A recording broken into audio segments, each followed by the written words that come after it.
Good morning, children. How are you?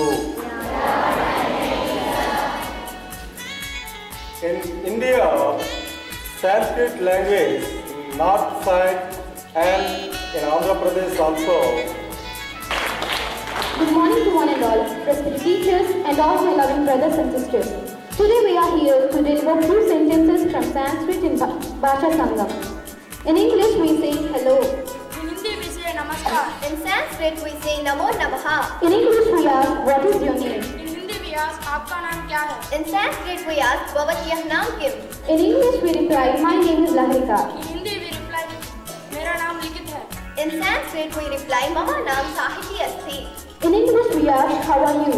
In Hindi we ask आप कैसे हैं? In Sanskrit we ask bhavate katham asti.